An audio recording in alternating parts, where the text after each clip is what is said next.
Welcome to the Executive Coaching Podcast, where executive coach Alicia Cowan will discuss leadership topics and coaching solutions to tackle the most difficult problems that keep you from leading your team to success.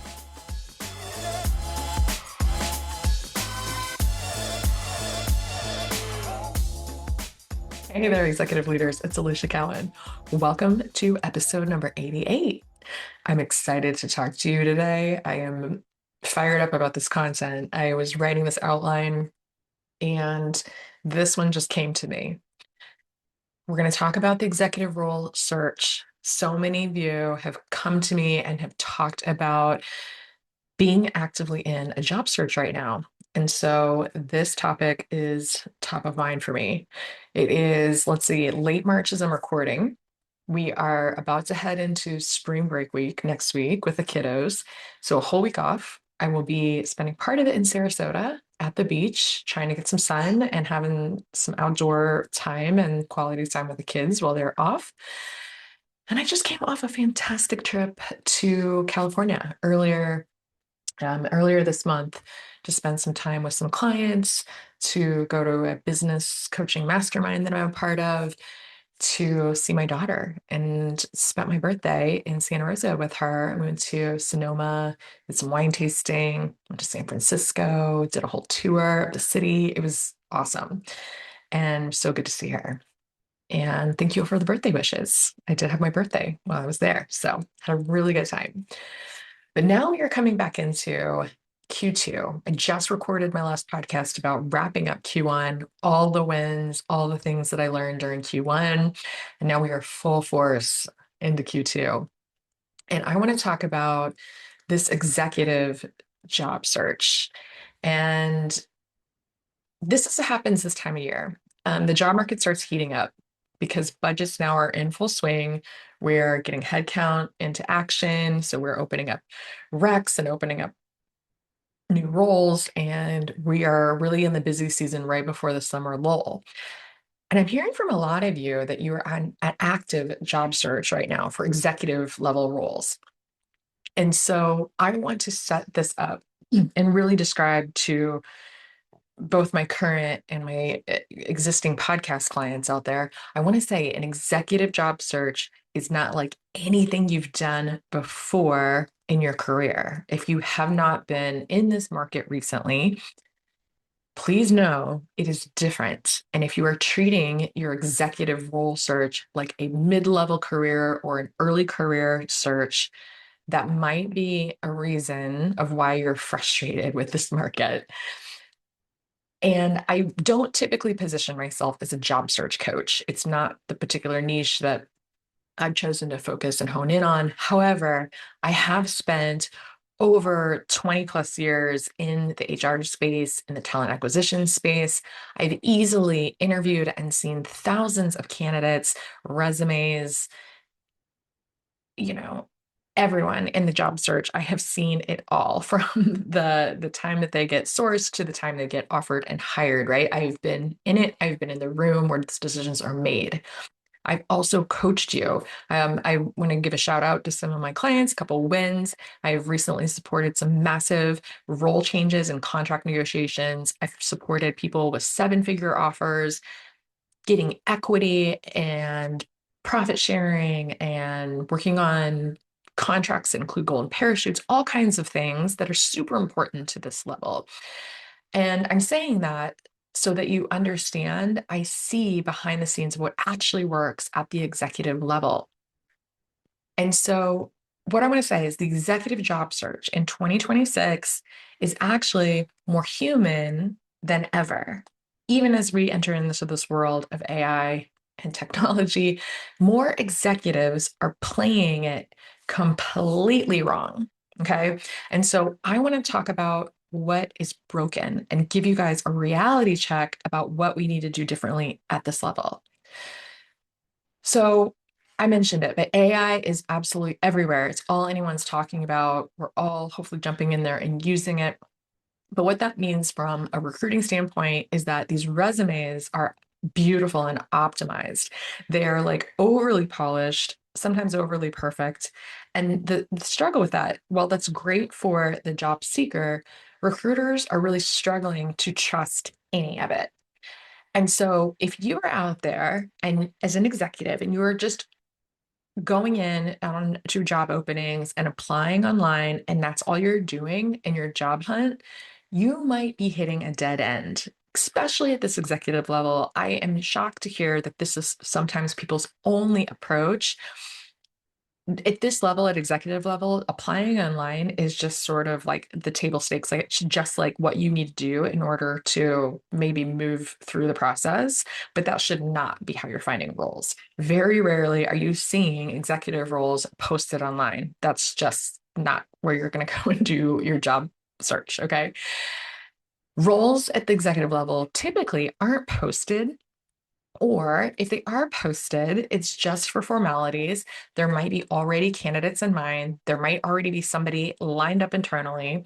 And for an executive, the strongest job roles and opportunities are either referred to you through your network, they're shaped through conversations you're having, or they're straight up created, co-created with you and somebody in your network.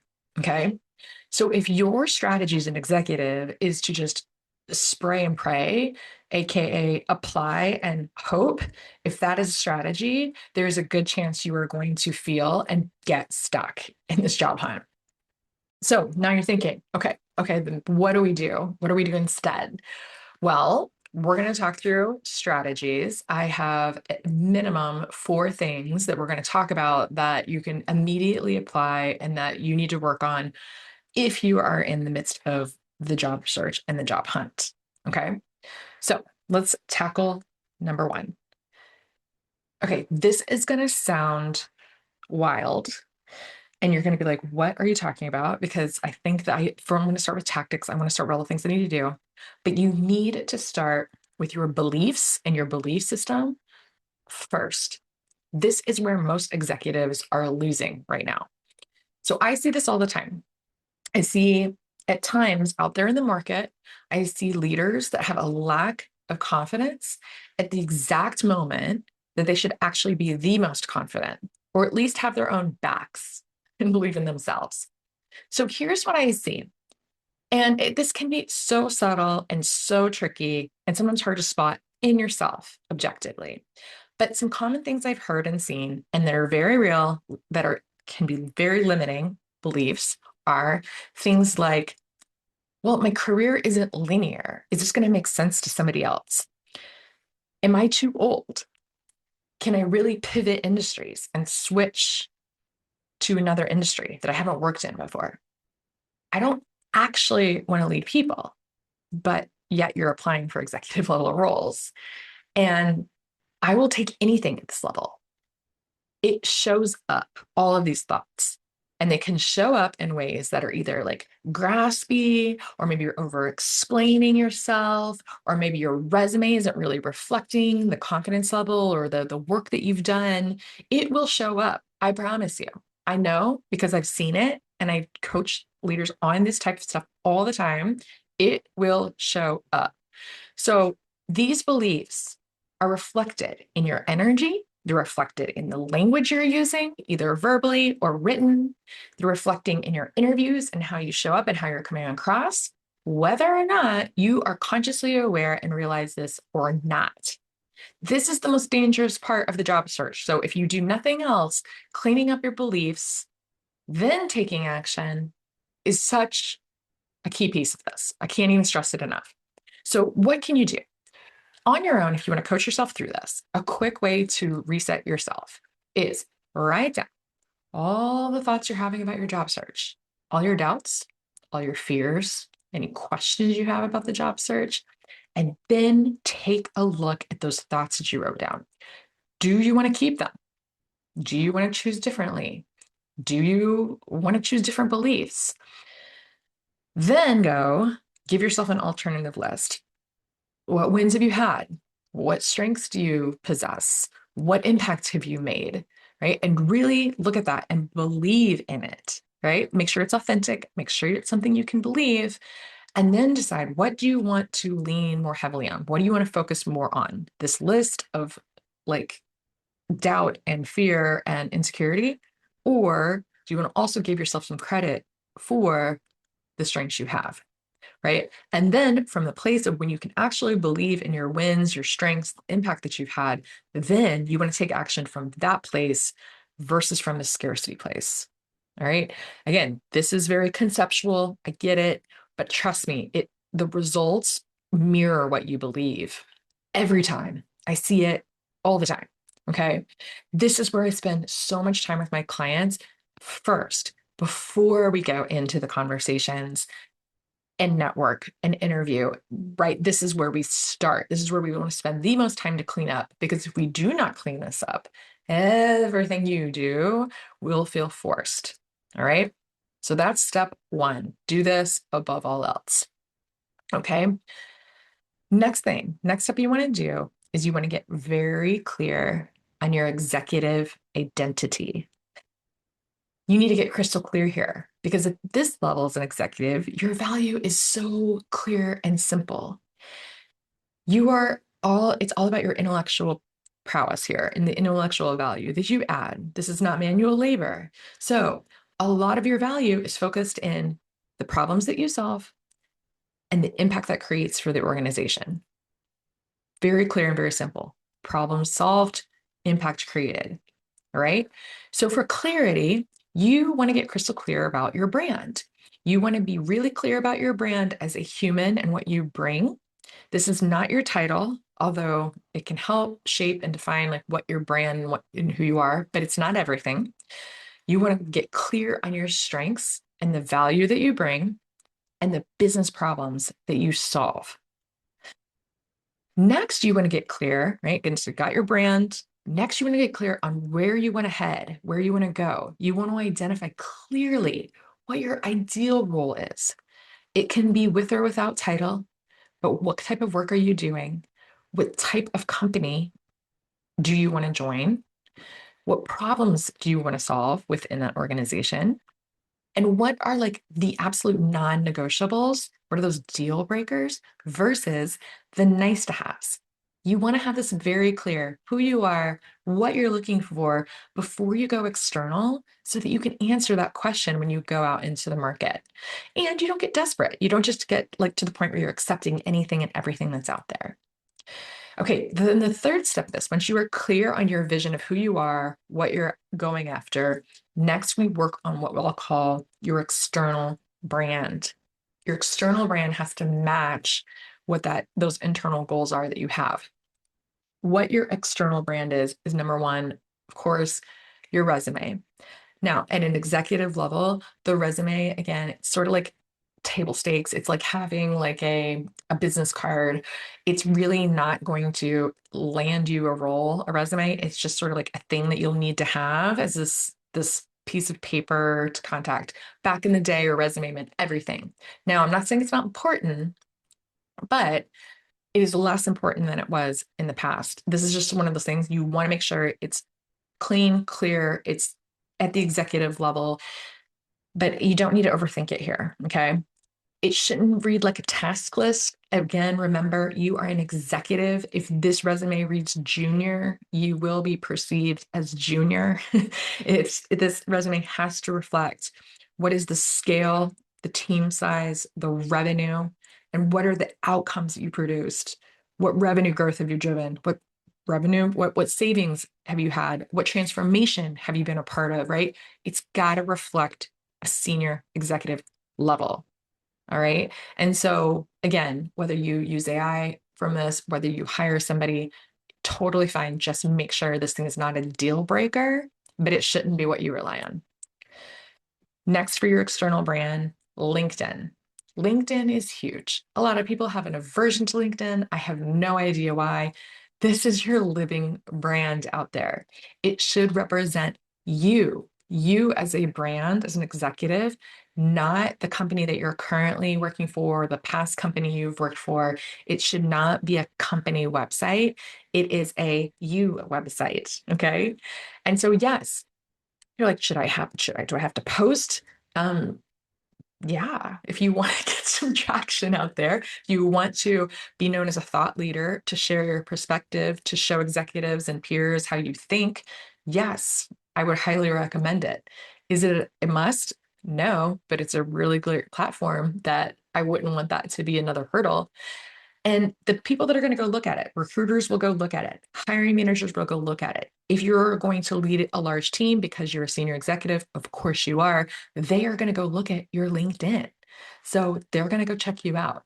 So you want it to be strong and positive. Again, it is optional, but I highly recommend it.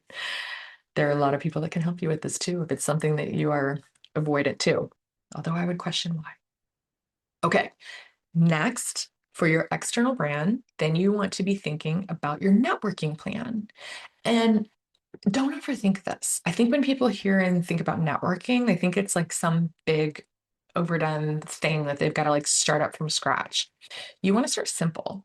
And the way I recommend some of my leaders to do this is to say, who is already in your phone right now?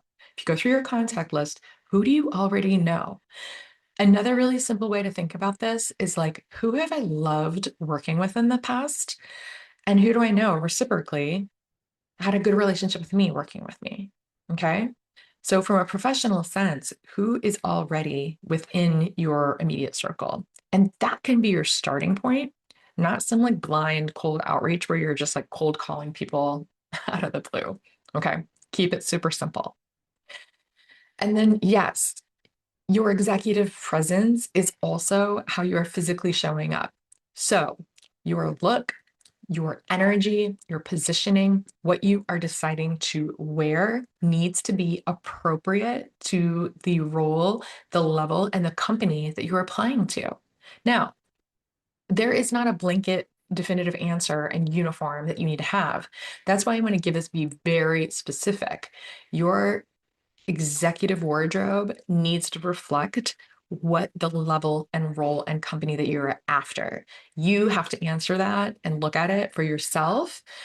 But there are very few places where overly casual is really going to work at the executive level.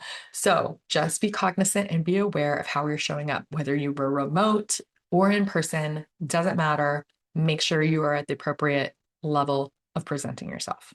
Okay, so that is external brand. That's what I want you to be thinking about after you get through your beliefs. Now, let's go on to talking about leveraging your network. The network is where the executive roles are actually occurring, and this is where all the magic is happening. So, tactically, it's not more complicated than what I mentioned earlier when you're like planning your networking conversations. Set up the conversation.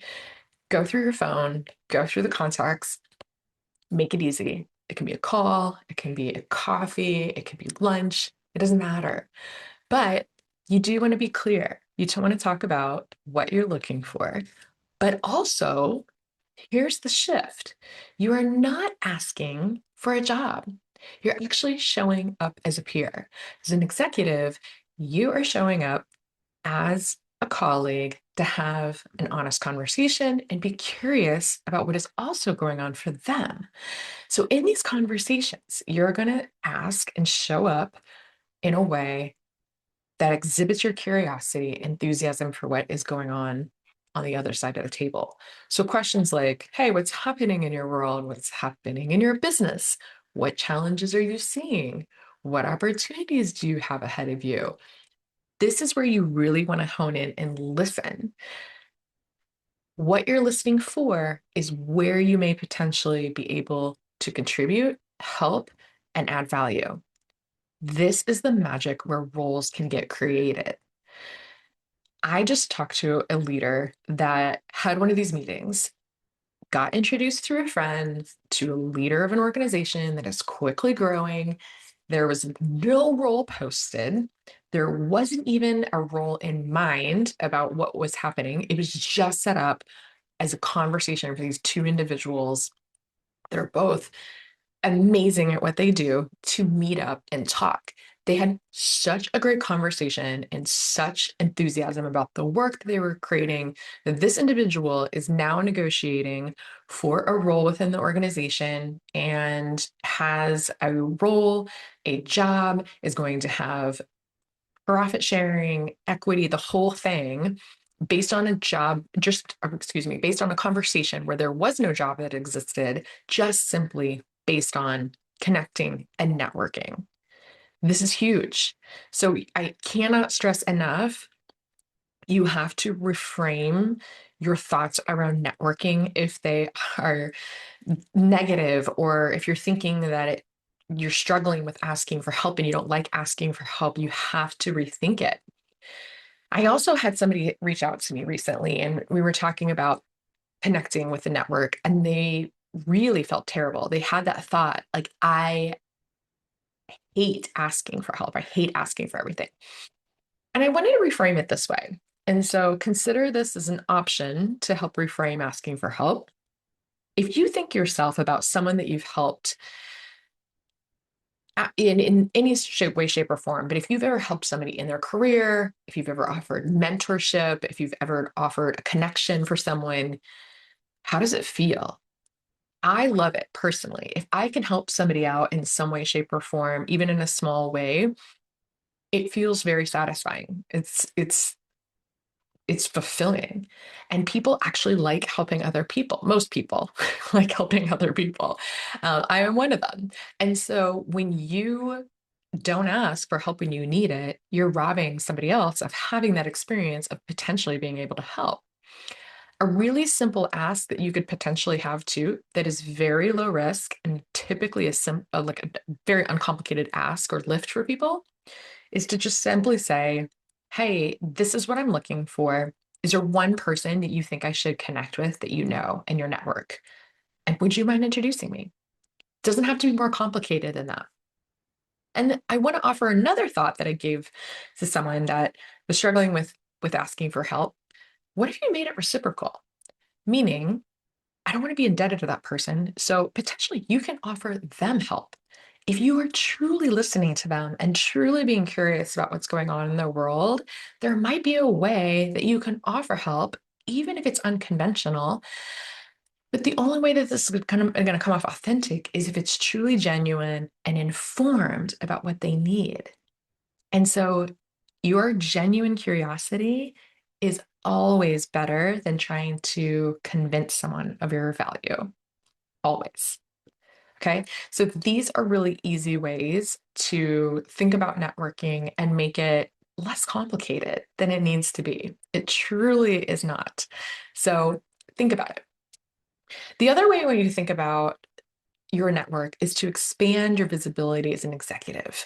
As an executive, you've got to get into the right rooms. It could be just groups or industry groups that you could join, associations, big events that you could go to, even small events that you could go to. But the executive level, your visibility matters just as much as your capability. So find ways to get out there. Again, your network could be great for this. You could ask them, is there any events, any organizations, anything that you think that would be helpful to be a part of? Again, don't overthink it. Use your network. Okay. Again, I've spent a lot of time talking through with clients about trying to, again, mostly get over the thoughts they have around their network. Really, once you get into it, the tactical piece, it's not that hard. It really is getting over the hesitation and the kind of discomfort some people have around using their connections and their network. All right. The last step I want to talk about is outsourcing to experts in the job hunt. I will say this, it has been a theme to executives that I keep saying over and over again. Stop trying to do everything yourself. As an executive, you are resourced. You have the ability to delegate and outsource things. And the executive level, these details matter more, not less. So, examples of things that you can outsource to an expert. I mentioned it before in this podcast, but someone that is an expert at writing executive level resumes. Again, tap into your network, see if they know anyone. Make sure the person is doing executive level, not junior level work on resume writing. Again, AI is a great tool for this, as well as, again, there are professionals that specialize in this area. Also, Personal branding support. A couple of years ago, you would never even know what this means, but now there are actual complete entire careers built out of building other people's brands for them. Personal branding is a huge thing as an executive. You can get the support you need. They can coach you through it. Again, ensure this individual has done the executive level type of support you need. There's also stylists for the executive level. I have one that I recommend and use that is fantastic. So if you need a name, email me. There's also image consultants. Again, you want to look the part of an executive. If you think this stuff doesn't matter, there's scientific proof that it does.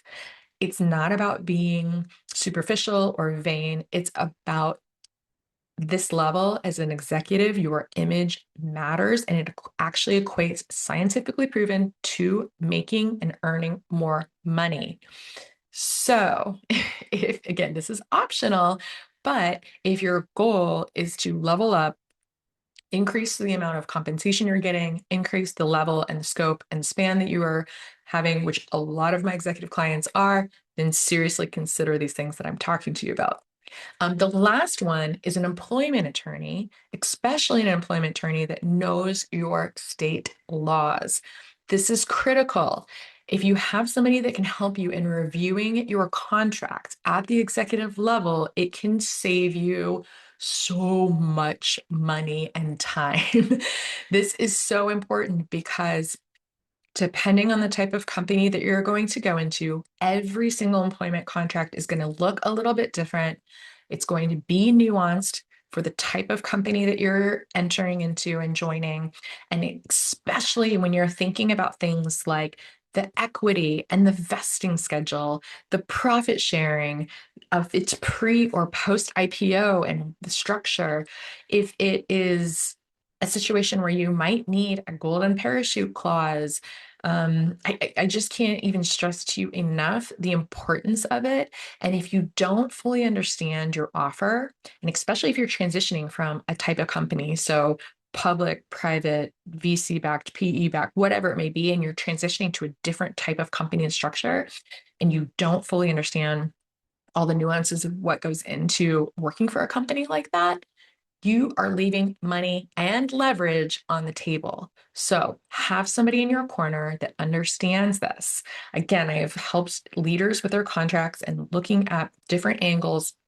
And I want to say this is a really important one. So as you're having some of these people in your corner, consider outsourcing to experts. You don't have to do it all yourself. They are professionals for a reason. And if you think this stuff isn't important at your level, I promise you that it is and worth every penny. So that's what I have. Those are the big four. And again, I'm very passionate about this subject because I think at the executive level, they just don't teach this stuff. And this stuff is really key to your success at this level.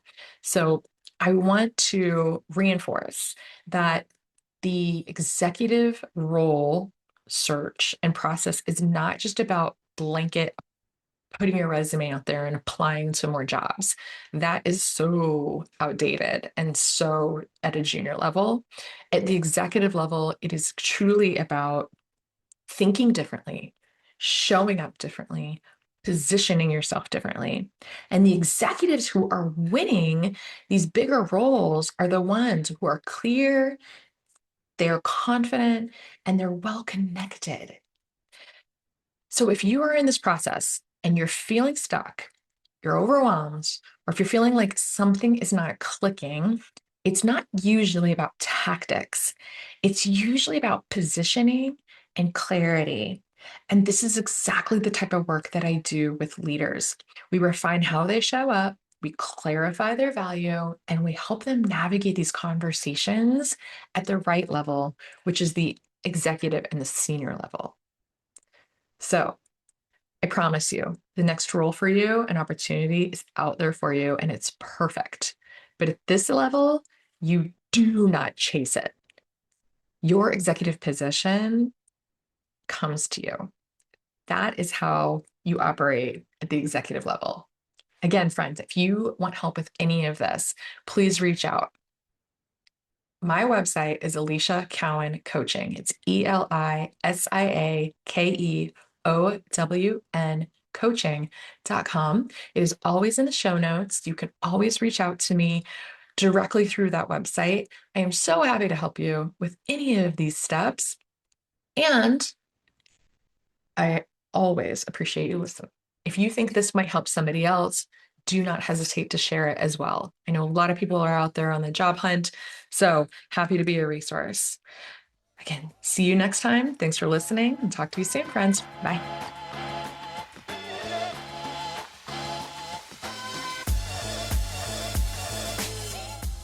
Thanks for joining us for this episode of the Executive Coaching Podcast with Alicia Cowan. If you're ready to have an executive coach who's ready to help you lead your team to success, then book an introductory call at aliciacowancoaching.com/call.